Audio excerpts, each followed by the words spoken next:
Welcome back, everybody, to 31 Days of Horror, and today we're taking a look at 1959's The Alligator People. So this is directed by Roy Del Roof, who I've not seen anything else from before.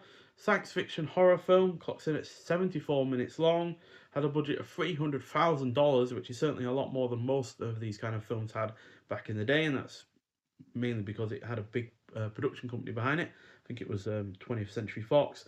And yeah, it stars Beverly Garland, who was also in other science fiction horror films like Not of This Earth, It Conquered the World, and Caruso, the Beast of the Amazon, which is also in the horror anthology Twice Told Tales, which also had Vincent Price in it, as well as The Mad Room. Also got Bruce Bennett, who was in Before I Hang, alongside Boris Karloff, and Lon Chaney Jr., who's obviously had a long history of starring in horror films. I've seen him in 24 other films, but he was also in the likes of The Haunted Palace, The Black Castle, The Wolfman, and Strange Confession, which I think was one of the Inner Sanctum films. And finally, George McCready, who was in The Soul of a Monster. So, under therapeutic hypnosis, a seemingly well adjusted young woman tells a fantastic story, verified by a lie detector, of her forgotten marriage to a man who disappeared on the day of their honeymoon, and of a search for him, which takes her to a lonely mansion in a remote section of swampland, tenanted by snakes, alligators, a drunken one-armed lout, a mysterious doctor, and a cold-hearted elderly woman who lives alone in a brooding mansion. So, although not a particularly spectacular attempt at a science fiction horror film, certainly doesn't have much in the way of spectacle. It nonetheless gets by on the strength of its production, which, like I said, is far higher than other films from this time, where a lot of films would cost less than $100,000. You'd probably find ones out there made for 10 or 20. So to have one made for 300,000, while also shot in the format of CinemaScope, which certainly lends it a great deal of production quality. Yeah, on the strength of that, the atmospheric setting, the fact that characters are generally in close proximity to alligators in the bayou, which provides some tension. It's got an entertaining finale, a good cast, and solid pacing as well.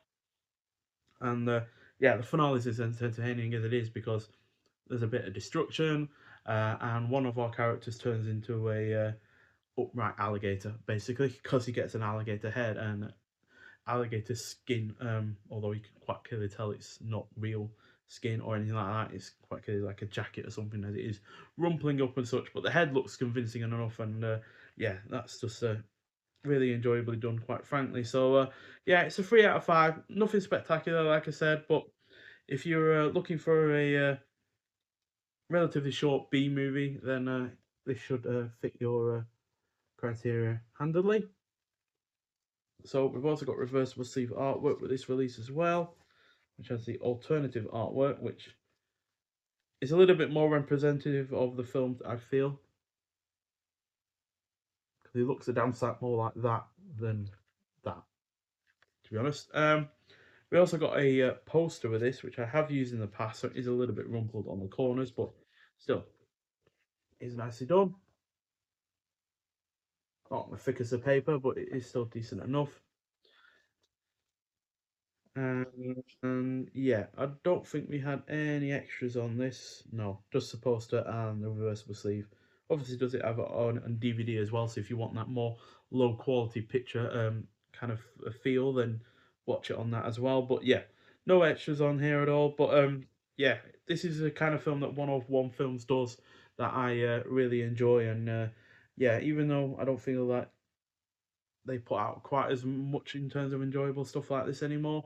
They've not put out anything I've bought for quite some time outside of Mansion of the Doomed and I think it was Fear City. Yeah, I've not bought much from them as of late, but I really wish they'd get back into doing these kind of 50s or even 60s kind of like sci-fi horror B movie kind of stuff because they have done stuff before. We've obviously already looked at the likes of oh, what was it now? I've forgotten already. But they also put out like so Tarantula. They've also done like kind of disaster films as well, like Cracking the World and such. So yeah, I just like them to get into that more, or quite frankly, any boutique label. To be honest, because there's a whole host of these kind of films out there that have languished on DVD or not even really had a physical release at all. That yeah, about high time they got a high definition presentation that was readily available. But nonetheless, if you have seen this film before, I'd like to hear your thoughts on it. But thank you for watching, and I'll see you in the next one. Bye.